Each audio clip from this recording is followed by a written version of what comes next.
Anthem for Doomed Youth by Wilfred Owen. Wilfred Owen 19th century சேர்ந்த ஃபேமஸான English போய்ட் and soldier. இவரை வார் போய்ட் அப்படின்னு சொல்லி ரெஃபர் பண்ணுறாங்க. ஏன் அப்படின்னா வார் சம்மந்தப்பட்ட போயம்ஸ் நிறைய எழுதியிருக்காரு. ஆனால் இவருடைய கண்டெம்பரரிஸ் வாரை போர்ட்ரே பண்ணதை விட இவர் ஒரு கான்ட்ராஸ்ட்டை தான் போர்ட்ரே பண்ணியிருப்பார். அதுக்கு இந்த போயம் ஒரு பெஸ்ட் எக்ஸாம்பிள். நம்ம சம்மரி பார்க்கும்போது உங்களுக்கே கிளியராக புரியும். வேர்ல்டு வார் ஃபர்ஸ்ட்டில் அவர் பார்ட்டிசிபேட் பண்ணியிருக்காரு. 1917 வாரில் தான் அவருக்கு ஒரு பெரிய காயம் ஏற்பட்டு ஹாஸ்பிட்டல் அட்மிட் ஆகியிருக்காரு. அங்கே தான் அவர் யாரை மீட் பண்ணார் அப்படின்னா சிக்ஃப்ரைட் சாசோன் அப்படிங்கிற இன்னொரு பர்சனை மீட் பண்ணியிருக்காரு. ஓகேவா? அப்போ தான் நிறைய அந்த வாரில் கலந்துக்கிட்டதுனால வாருடைய தாக்கம் என்ன அப்படிங்கிறத புரிஞ்சுக்கிட்டார். இந்த வார் எதை கொடுக்குது? பீஸையாக கொடுக்குது கிடையாது. 2 நாட்டில் நிறைய பேர் இறந்து தான் போகிறாங்க. இதோடைய தாக்கம் எப்படிப்பட்டது அப்படிங்கிறத அந்த வாரில் கலந்துக்கிட்டு அடிபட்டு புரிஞ்சதுனால அது சம்மந்தப்பட்ட நிறையா போயம்ஸ் எழுதியிருக்காரு. அவர் அந்த டைமில் எழுதின போயம்ஸில் இந்த ஆந்தம் ஃபார் டூம்ட் யூத் போயமும் ஒன்று. ஓகேவா?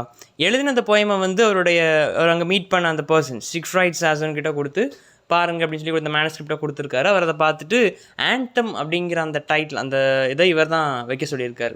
ஜஸ்ட் டூம்ட் யூத்னு தான் இருந்திருக்கு. இவர் தான் ஆந்தம்னு இதை சேர்த்துக்கோங்க அப்படின்னு சொல்லியிருக்காரு அந்த போயத்தை ரீட் பண்ணி பார்த்துட்டு. ஓகேவா? இவரோட மற்ற சில ஃபேமஸான போயம்ஸ் பார்த்தோம் அப்படின்னா டல்செட் டெக்கோரமெஸ்ட், இன்சென்சிபிலிட்டி அண்ட் ஸ்ட்ரேஞ்ச் மீட்டிங், இது 3 ஃபேமஸான மற்ற போயம்ஸ். இந்த 3 போயம்ஸும் இவர் இறந்த பிறகு பாஸ்துமஸாக பப்ளிஷ் ஆன போயம்ஸ் தான். ஓகேவா? இவர் 1917 ஹாஸ்பிட்டல் அட்மிட் ஆகியிருக்காரு. ஒரு பெரிய காயம் ஏற்பட்டு வாரில் தான் ஒரு காயம் ஏற்பட்டு அட்மிட் ஆகியிருக்காரு. தென் அங்கே தான் சாசோனுங்கிற பர்சனை மீட் பண்ணியிருக்காரு. தென் 2 பேரும் 1918 நவம்பர் 4 மறுபடியும் ஒரு வாரில் கலந்துருந்துருக்காங்க. அந்த வாரம் சாசோன் உயிர் பழச்சிட்டார். ஆனால் இவர் குண்டடிப்பட்டு இறந்துட்டார். ஓகேவா? ஸோ இவருடைய 25 வயசுலேயே இறந்துட்டார். 19th century poet 25 வயசுலேயே இறந்து போயிட்டார். இறந்த பிறகு தான் நிறைய அவருடைய போயம்ஸ் பப்ளிஷ் ஆகி ரொம்ப பாப்புலரும் ஆச்சு. இப்போ நமக்கு இந்த போயமில் நான் ஆல்ரெடி சொன்ன மாதிரியே வாரை மற்ற ரைட்டர்ஸ் போர்ட்ரே பண்ணதை தாண்டி அவர் ரொம்பவே வித்தியாசமாக போர்ட்ரே பண்ணியிருப்பார். ஏன்னா இவர் எக்ஸ்பீரியன்ஸ் பண்ணியிருக்காரு, அந்த வாரில் கலந்துருந்திருக்காரு இல்லையா? ஸோ அதோட இம்பேக்ட் என்ன அப்படிங்கிற அந்த போயமில் சொல்லியிருப்பார். இம்மென்ஸ் காஸ்ட், அது எவ்வளோ ஒரு பெரிய விலை வைக்குது. இந்த வார்லாம் 2 கண்ட்ரிக்கு நடுவில் நடக்கிறதுனால எப்பேற்பட்ட விலை வைக்குது, எத்தனை உயிர்கள் போகுது, அதுவும் யங் எல்லாம் அப்படியே இளமையான அந்த சோல்ஜர்கள்லாம் இறக்குறாங்க, இளமையான யூத் பீப்புளெலாம் இறக்குறாங்க அப்படிங்கிற விஷயத்த, அந்த கொடூரங்களை, வாருடைய கொடூரங்களை இந்த போயமில் இந்த சானட்டில் அழகாக சொல்லியிருக்காரு. இது ஒரு 14 லைன் சானட் தான். ஓகேவா? இந்த சானட்டில் ரொம்ப அழகாக சொல்லியிருக்காரு. இப்போ அந்த போயம் லைன்ஸோட சம்மரி பார்க்கலாம். போயம் லைன்ஸ் உங்களுக்கு டிஸ்கிரிப்ஷனில் கொடுத்துருக்கேன், ஃபாலோ பண்ணிக்கோங்க. What passing bells for these who die as cattle. இந்த ஃபர்ஸ்ட் லைன்லேயே பாசிங் பெல்னு கொடுத்துருக்காரு இல்லையா? அந்த பாசிங் பெல் அப்படின்னா என்னென்னா, அந்த கிறிஸ்டியன் சர்ச்சஸ்லாம் துக்கமணி அப்படின்னு சொல்லிட்டு அடிப்பாங்க. யாரும் அந்த பங்கில் இறந்துட்டாங்க அப்படின்னா துக்கமணி அப்படின்னு சொல்லிட்டு அடிப்பாங்க. துக்கமணி அப்படின்னா முதல்ல ஒரு பெல் அடிப்பாங்க, அப்புறம் கொஞ்சம் டைம் விட்டு பெல் அடிப்பாங்க. இப்படி கண்டினியூவஸாக அடிச்சுட்டே இருக்காமல் கொஞ்சம் டைம் விட்டு அப்படி ஒரு பெல் அடிச்சுட்டு தென் டைம் விட்டு கொஞ்சம் பெல் அடிப்பாங்க. அப்போ மக்கள் புரிஞ்சுக்காங்க என்ன அப்படின்னா யாரோ ஒருத்தர் இறந்துட்டாங்க, நம்ம பங்கில் யாரோ ஒருத்தர் இறந்துட்டாங்க அப்படின்னு சொல்லிட்டு அது புரிஞ்சுக்குவாங்க. ஓகேவா? அதுக்கு துக்கமணி அப்படின்னு சொல்லிட்டு அடிப்பாங்க. ஸோ இவர் என்ன கேட்குறாரு அப்படின்னா what passing bells for these who die as cattle. ஒரு போர்க்களத்தில் அம்பாடு சுட்டு தள்ளுவான். 2 நாட்டுக்கு போர் அப்படின்னா ஆப்போசிட்டில் இருக்கிறவன் அம்பாடு சுட்டு தள்ளுவான். யார் எவரெல்லாம் பார்க்க மாட்டான், சுட்டு தள்ளிடுவான். தொப்புன்னு செத்து விழுவான் இல்லையா? அப்போ அந்த இடத்துல இவங்களுக்கு என்ன, யார் மணி அடிக்க போகிறாங்க? இறந்துட்டான், இன்னாரோட பையன் இறந்துட்டான் அப்படின்னு சொல்லிட்டு யார் மணி அடிக்க போகிறாங்க? இப்போ நார்மலாக ஒரு பர்சன் இறந்தார் அப்படின்னா இப்படி மணி அடிப்பாங்க. உடனே யாரோ இறந்துட்டாங்க போல அப்படின்னு சொல்லிட்டு நம்ம கேட்போம். ஆனால் அந்த இடத்துல அவங்களுக்கு என்ன மணிகள் இருக்குது, என்ன பாசிங் பெல் அங்கே அடிக்க முடியும்? ஒன்றும் கிடையாது. Only the monstrous anger of the guns. இங்கே துக்கமணி அடிக்காங்க, அந்த பாசிங் பெல்ஸ் இருக்குது. ஆனால் அங்கே என்ன, அதுக்கு பதிலாக அங்கே என்ன இருக்குது அப்படின்னா ரேஜ் ஆஃப் ஃபயரிங் கன்ஸ். துப்புன்னு அந்த துப்பாக்கி சுடுற அந்த சத்தங்கள் இருக்கும். இந்த மிஷின் கன் வச்சு சுட்டுக்கிட்டே இருப்பாங்க. அந்த புல்லட்ஸ் போகிற சவுண்டு அது மட்டும்தான் அங்கே கேட்கும். புல்லட்ஸ் போகிற சவுண்டு, தென் அந்த பாம்பு போகிற சவுண்டுன்னு அந்த போர் கொடூர சத்தங்கள் மட்டும் தான் அங்கே கேட்கும். பெல் சவுண்ட் அங்கே கேட்காது அப்படின்னு சொல்லி சொல்கிறார். ஸோ இங்கே நடக்கிற அந்த ஆர்டினரி டெத்து மாதிரி அந்த யூத் அங்கே சாகிற அந்த சோல்ஜரோட டெத்து கிடையாது அப்படிங்கிறத இந்த மொதல் 2 லைன்ஸ் மேலே சொல்கிறாரு. இங்கே மணி அடிப்பாங்க துக்கமணி, அங்கே எதுவுமே கிடையாது. அங்கே அவங்களுக்கு கேட்குற சத்தம் பெல் சவுண்டு கிடையாது, அந்த கன் ஃபயரிங் அந்த சவுண்டு தான் அப்படின்னு சொல்லி சொல்கிறார். Only the stuttering rifles rapid rattle can patter out their hasty orisons. அதில் இந்த பாசிங் பெல்னு பார்த்தோன்னா நான் சொன்னேன் விட்டு விட்டு தான் அடிப்பாங்க அப்படின்னு சொல்லி சொன்னேன், கண்டினியூவஸாக அடிக்க மாட்டாங்க. ஆனால் இங்கே இவங்க இந்த போர்க்காலத்தில் இறந்து ஒருத்தவில்லை அப்படின்னா சத்தம், அந்த துப்பாக்கி குண்டு சத்தம் எப்படி கேட்கும்? பொறுமையாக விட்டு விட்டால் சுட்டுட்டு இருப்பாங்க, டொப்புன்னு சுட்டுகிட்டே இருப்பான். கண்டினியூஸாக அப்படியே ஸ்ட்ராங் அந்த சத்தம் கேட்டுகிட்டே இருக்கும் இல்லையா? ஸோ அங்கே ஒருத்தன் டப்புன்னு இறந்து விழுறான் அப்படின்னா அவனுக்காக ஒருத்தர் ப்ரே பண்ணாலும் டைம் கிடைக்காது. இப்போ இங்கே நார்மலாக ஒரு பர்சன் இறக்குறாங்க அப்படின்னா சர்ச்சில் கொண்டு வைப்பாங்க, ஃபாதர் ப்ரே பண்ணுவார், தென் அவங்க சொந்தங்களை சுற்றி அழுவாங்க. அதெல்லாம் அங்கே யாருமே பண்ண டைம்லாம் கிடையாது.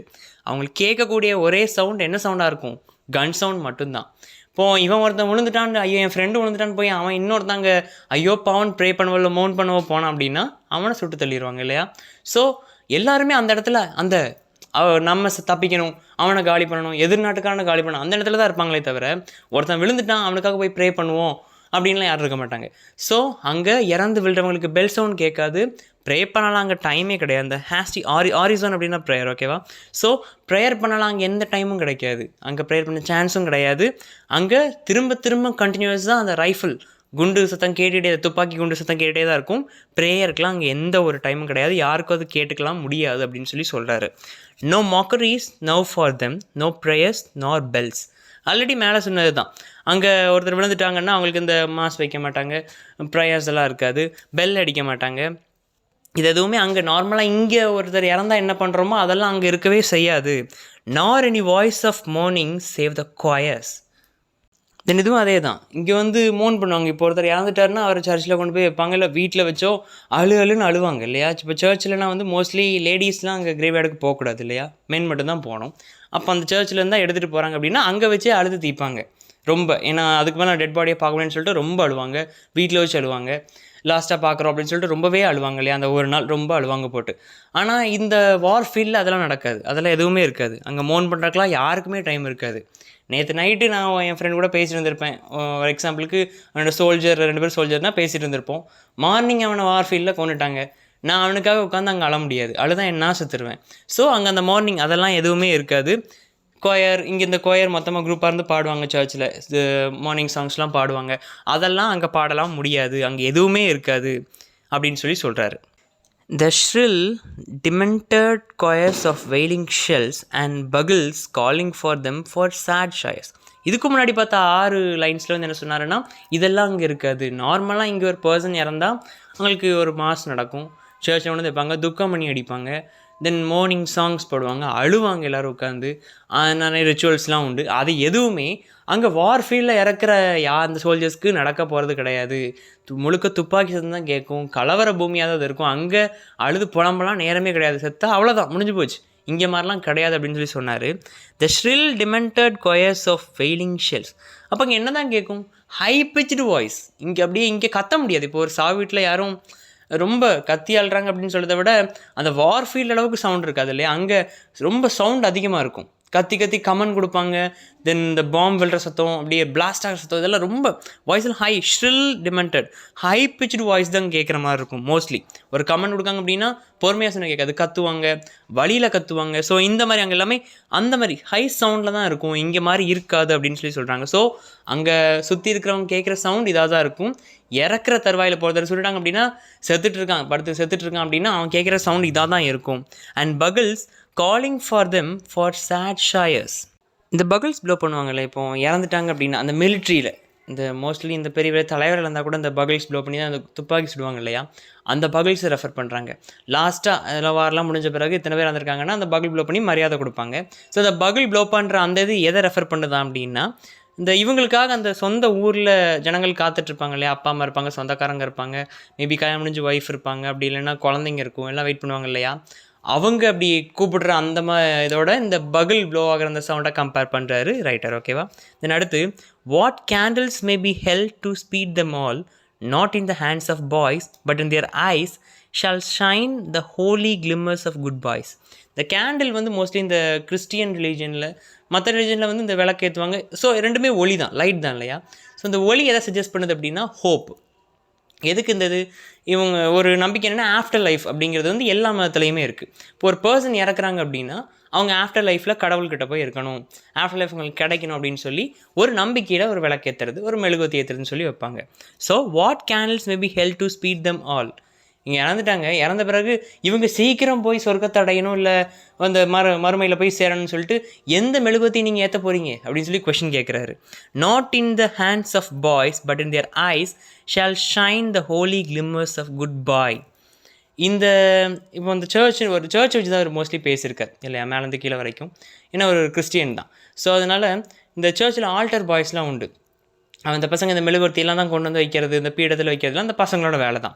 So not in the hands of boys, அந்த பசங்க கையில் இருக்கிற அந்த மெழுகுவர்த்தியில் வந்து அந்த ஒரு ஒளி தெரியலை, அதாவது அவங்களுக்கு கிடைக்க போகிற அந்த மறுமை, அப்படி இல்லைன்னா ஒரு கடவுள்கிட்ட போகிற அந்த ஹெவன், அதோட அந்த நம்பிக்கை ஒளி வந்து அந்த பசங்க கையில் இருக்க அந்த மெழுகுவர்த்தி ஒளியில் இல்லை. அதுக்கு பதிலாக but in their eyes shall shine the holy glimmers of goodbyes. அந்த இறந்து போனாங்க இல்லையா, அவங்களுடைய கண்களில் தான் அந்த ஒரு நம்பிக்கை ஒளி இருக்குது அப்படின்னு சொல்லி சொல்கிறாரு. ஸோ அங்கே கொண்டு வந்து வைக்கிறவங்க, அந்த மெழுகுவர்த்தி கொண்டு வந்து வைக்கிற அந்த பசங்களுடைய கையில் இருக்க அந்த மெழுகுவர்த்தியில் ஒன்றும், இந்த மெழுகுவர்த்தி ஏற்றுறதே எதுக்குன்னா இப்படி ஒரு நம்பிக்கை என்னென்னா அவங்க ஆஃப்டர் லைஃப்பில் போய் நல்லா மறுமையில் போய் அடையணும், கடவுள்கிட்ட போய் சேரணும் அப்படின்னு சொல்லிட்டு தான். நீங்கள் ஏற்றுற அந்த மெழுகுவர்த்தியிலலாம் அந்த இது இல்லை. நீங்கள் ஏற்றி எதுக்கு அப்படின்னு சொல்லி கேட்குறாரு. அந்த இறந்து போகிறானே அவன் கண்ணில் தான் அந்த ஒரு வெளிச்சம் இருக்குது. நம்ம ஏற்றுற மெழுகுவர்த்திலாம் அந்த எந்த ஒரு வெளிச்சமும் கிடையாது. நம்மளை பொறுத்த வரைக்கும் என்ன பண்ணுவோம், அந்த ஒரு நாளைக்கு தான். இப்போ சுனாமியில் இறந்தவங்களுக்கு வந்து ஒரு இது காமரேட் பண்ணுற மாதிரி மெழுகுவர்த்தி போய் ஏற்றிட்டு வருவாங்க இத்தனை வருஷம் கழிச்சு. அதில் என்ன பிரயோஜனம் அப்படிங்கிற மாதிரி ஒரு கொஷின் பண்ணுற மாதிரி தான் இந்த போயமில் சொல்லியிருக்காரு. இறந்து போயாச்சு, அந்த மறுமையை போய் சென்றடைகிற அந்த ஒரு ஹோப், அந்த வெளிச்சம், அந்த ஒரு ஹோலி கிளிமரிங் வந்து இறந்து போகிறவங்க கண்ணில் தான் இருக்குது. அவன் போய் சேருவாங்க கண்டிப்பாக. நம்ம ஏற்றுற மெழுகுவர்த்தியிலலாம் அந்த ஹோப் கிடையாது அப்படிங்கிறத தான் இதில் ரெஃபர் பண்ணுறாரு. The pallor of girls brows shall be their pall, their flowers the tenderness of patient minds and each slow dusk get drawing down of blinds. Pallor அப்படி, அந்த பேலர் ஆஃப் கேர்ள்ஸ் அப்படின்னா வெளிரி போன முகமுடைய பெண்கள் அப்படின்னு சொல்லியிருக்காரு. இதில் பெண்கள் ரெஃபர் பண்ணது யாருன்னா வந்து அந்த வார் ஃபீல்டில் இறந்து போனவங்களுடைய அம்மா, தங்கை, அக்கா, மனைவி, இல்லை பிள்ளைங்க அப்படி ரெஃபர் பண்ணுற அந்த பெண்கள். மோஸ்ட்லி வெளிரி போன முகங்கள் பெண்களுக்கு இருக்கக்கூடிய முகங்கள் அப்படிங்கிற மாதிரி ரெஃபர் பண்ணுறாரு. வெளிரி போன முகங்கள் பெண்களுக்கு தான் இருக்கும் அப்படிங்கிற மாதிரி சொல்கிறாரு. ஏன்னா இழந்து மோஸ்ட்லி வாடி ரொம்ப அழுது தேம்புறது பெண்கள் தான் இல்லையா. ஸோ நான் அப்படி ரெஃபர் பண்ணியிருக்காரு. The pallor of girls brow shall be their pall. இந்த இறந்தவங்களை மூடுறக்கு ஒரு வெள்ளை துணியை போட்டு மூடுவாங்க இல்லையா, அந்த வெள்ளை துணியும் இந்த வாடி அழுறாங்கல்ல, தன்னுடைய கணவனையோ இல்லை மகனையோ இழந்து வாடி அழுறாங்கல்ல, அவங்க முகத்தோட அந்த கார்ப்ஸை மூடுற அந்த வெள்ளை துணியை கம்பேர் பண்ணி சொல்கிறார். ஓகேவா, அவங்கள மூடுறக்கு, அங்கே மூடுறக்கு இந்த மாதிரி வெள்ளை துணியெலாம் இல்லை, இந்த மாதிரி இவங்க முகங்கள் தான் அதுக்கு ஏற்ற ஒரு வெள்ளை துணி அப்படிங்கிற மாதிரி சொல்கிறாரு. Their flowers the tenderness of patient minds. அவங்க மேலே தூவருக்கு அங்கே பூக்கள்லாம் கிடையாது. இந்த வார்ஃபீல் இறந்த உடனே இறந்த பெண்ண மேலே பூவாக தூக்கிட்டு இருப்பாங்க, கிடையாது. அவங்களுக்கு எது அந்த ஃப்ளவராக இருக்குது அப்படின்னா அந்த பேஷண்ட் மைண்ட்ஸ் தான் அங்கே ஃப்ளவர். ஸோ இவர் மேலேருந்து கீழவர் சொல்கிற விஷயங்கள் என்ன அப்படின்னா அவங்களுக்கு இதெல்லாம் அங்கே கிடையாது. அங்கே யாரும் மெழுகுவர்த்தி ஏற்ற போகிறதில்ல, மணி அடிக்க போகிறதில்ல, எதுவுமே கிடையாது. அதுக்கு பதிலாக அவன் கண்களில் அந்த மெழுகுவர்த்தி நம்ம ஏற்றுட்டு வந்த காரணம் அவன் கண்கள்லேயே இருக்குது. நம்ம மெழுகுவர்த்தி நம்பிக்கைக்கு தான் ஏற்றுறோம், அது அவன் கண்ணிலேயே இருக்குது. தென் அவன் துணியை ஒரு கார்ப்ஸு ஒரு வெள்ளை அதை வச்சு மூடுறோம், அது அவனுடைய உறவினர்கள் அழுறாங்களே, பெண்கள் அழுறாங்களே, அதுதான் அந்த வெள்ளை துணி. தென் பூவெல்லாம் தூவுறோம் இங்கே, அங்கே பார்த்தா அந்த ஒரு அமைதியான மனசு இருக்க பேஷண்ட் மைண்ட், அந்த இறந்து போனால் அமைதியாக தான் இருப்பான், அமைதியெல்லாம் இழைப்பார போகிறான். ஸோ அதுவே ஒரு பூ தான். ஏன்னா பூ சஜஸ்ட் பண்ணுறது பீஸு தான் இல்லையா. ஸோ அதுதான் அவனுக்கு பீஸு அப்படின்னு சொல்லி எல்லாமே மாற்ற அங்கே இருக்கிற விஷயங்களை சொல்கிறாரு. And each slow dusk a drawing down of blinds. இது வந்து ஒரு கஷ்டம் இருக்கிறதா சொல்கிறாங்க. எப்படின்னா இறந்த பிறகு மெழுகுவர்த்தியில் ஏற்றி வச்சுட்டு இந்த சர்ச்சுடைய அந்த விண்டோ டோரெல்லாம் க்ளோஸ் பண்ணுறதா ஒரு கஷ்டம் சொல்கிறாங்க. ஸோ இங்கே இருக்கிறவங்களுக்கு, இந்த ஆர்டினரியாக இருக்கிறவங்களுக்கு இதெல்லாம் செய்வாங்க. ஆனால் வார்ஃபீல்டில் இருக்கிறவங்களுக்கு என்ன பண்ணுறாங்க அப்படின்னா அவன் கண்ணை மூடுறான் இல்லையா, மூடினது இப்போ பகல் செஞ்சான் அப்படின்னா இருள், நைட் ஆனால் இருள் வரும். அந்த இருள் தான் இந்த கஸ்டமுக்கு பதிலாக அவனுக்கு அங்கே நடக்கிறது. இங்கே வந்து ஒருத்தர் ஆர்டினரியாக இருந்தாங்க அப்படின்னா சர்ச்சுடைய கதவு ஜனலாம் சாத்திடுவாங்க, இந்த மெழுகுவர்த்தி ஏற்றி இது பண்ணிவிட்டு காமரேட் பண்ணிவிட்டு கதவு ஜனலாம் சாத்திடுவாங்க. ஆனால் அங்கே வந்து அவனுக்கு அதெல்லாம் சுற்றி சர்ச்சிலே நடக்குது கிடையாது. அவன் அந்த வார்ஃபீல்டில் செத்து கிடக்கான். அவனுக்கு அந்த இருள் வருதேன் நேச்சுரலாக, அதுதான் அவனுக்கு அந்த கஷ்டம் அப்படின்னு சொல்லி முழுக்கவே கம்பேர் பண்ணியிருக்காரு இந்த போயமில். ஸோ அந்த போயம் முழுக்க அவர் சொல்கிற விஷயம் என்ன அப்படின்னா, இங்கே நார்மலாக இருக்கிற பர்சனுக்கு வந்து இந்த மாதிரி நமக்கு நிறைய கஸ்டம் ரிச்சுவல்ஸ்லாம் பண்ணுறோம். துக்கமணி அடிக்கிறோம், தென் மெழுகுவர்த்தி ஏற்றி இது காமரேட் பண்ணுறோம். தென் அவங்க போன பிறகு அவங்க ஆத்மா வந்து ஆஃப்டர் லைஃப் மறுமைக்கு போகணும் அப்படிங்கிறக்காக கதவு இதெல்லாம் சாத்தி வச்சு இது பண்ணுறோம், அப்படியே இருளாக்குறோம் அந்த இடத்த. ஆனால் அங்கே இருக்கிறவங்களுக்கு என்ன நடக்குது அப்படின்னா, சுற்றி இங்கே பெல் சவுண்ட் கேட்குறவங்க பெல் சவுண்டில் முழுக்க துப்பாக்கி சுடுற சத்தங்கள் மட்டும் தான் கேட்குது. அங்கே மெழுகுவர்த்தியெல்லாம் ஏற்றி யாரும் இதெல்லாம் பண்ண முடியாது. அங்கே மெழுகுவர்த்தியில் மெழுகுவர்த்தி ஏற்ற ரீசன் அந்த ஹோப், அவங்க மறுமைக்கு போகணுங்கிற ஹோப் தான். அது அவங்க கண்கள்லேயே தெரியுது. தென் அந்த வெள்ளை துணி மூடுறதை வந்து இங்கே இருக்கிற அவங்களுடைய மனைவி இல்லை தாய்மார் இல்லை குழந்தைங்களுடைய அந்த வெளிரி போன வெள்ளை முகம்தான் அவங்கள பொறுத்த வரைக்கும் அந்த மூடுற ஒரு துணி மாதிரி. அது மட்டும் இல்லாமல் அங்கே நம்ம வந்து ஒரு கஷ்டமாக க்ளோஸ் பண்ணி இருட்டாக்குறோம் அந்த இடத்த. ஆனால் அவங்களுக்கு இயற்கை தான் இருட்டாக்குது அவங்களுக்கு. ஸோ இங்கே நார்மலாக இறக்குறவனுக்கு நம்ம பண்ணுற ரிச்சுவல்ஸ் அங்கே அவங்களுக்கு நடக்க மாட்டேங்குது. ஆனால் இங்கே நார்மலாக இறக்குறவனை காட்டிலும் அவங்க தான் நம்ம நாட்டுக்காக உழைக்கிறாங்க இல்லையா, அப்படிப்பட்டவங்களோட நிலைமையை பாருங்கள். சிலருடைய டெட் பாடிஸ் கூட கிடைக்காது. இறந்துட்டாங்கிற தகவல் மட்டும்தான் வரும். அந்தளவு கொடூரமானது அந்த வார் அப்படின்னு அந்த வாருடைய வயலண்ட் ஃபேஸை இந்த போயமில் காட்டியிருக்காரு. மற்ற இவருடைய கண்டெம்பரரிஸை காட்டிலும் ரொம்ப வித்தியாசமாகவே இந்த போயமில் வார்னா நம்ம என்ன நினைக்கும், அங்கே என்ன நடக்கு, எப்படிப்பட்ட ஒரு கொடூரமான இது இந்த வார், அவரோட வழியை புரிஞ்சுக்கோங்க அப்படின்னு சொல்லி தன் கண்ணால் பார்த்த விஷயங்களை இந்த போயம் மூலமாக ரீடர்ஸ்க்கு ஷேர் பண்ணுறாரு வில்ஃப்ரெட் ஆவன். ஓகேவா? ஸோ தீம்ஸ்ன்னு பார்த்தோம் அப்படின்னா லாஸ் ஆஃப் யூத், நிறைய வாலிப பசங்களே இறந்து போகிறாங்க அப்படின்னா ஒரு ஜென்ரேஷன் அடிபடுது இல்லையா? ஸோ அது எப்படிப்பட்ட ஒரு வலியும் வேதனையும் இவர் கொடுத்துருக்கோ அது அந்த போயமில் ரொம்ப அழகாக ரெஃபர் பண்ணியிருக்காரு. அங்கே நடக்கிற இங்கே நார்மலாக ஒரு டெத்தை இது பண்ணுறக்கும் இதெல்லாம் பார்க்கும்போது நமக்கு என்ன தோணும், இவ்வளோ கஷ்டங்கள் இருக்குது அப்படின்னு சொல்லி தோணும்ல. அதுக்காக தான் இந்த போயமில் இவ்வளோ ஆழமாக அவங்களோட டெத் அங்கே எப்படி இருக்குது, டெத்துக்கு பிறகு அவங்க நிலம அங்கே என்ன ஆகுது பாருங்கள் அப்படிங்கிற இந்த போயம் மூலமாக சொல்லியிருக்காரு. ஹாரர்ஸ் ஆஃப் வார், தென் வார்னா எப்படி கொடூரம் நம்ம நினைக்கிற மாதிரிலாம் கிடையாது அப்படிங்கிறத இந்த போயம் மூலமாக கன்வே பண்ணியிருக்காரு வில்ஃப்ரெட் ஆவன்.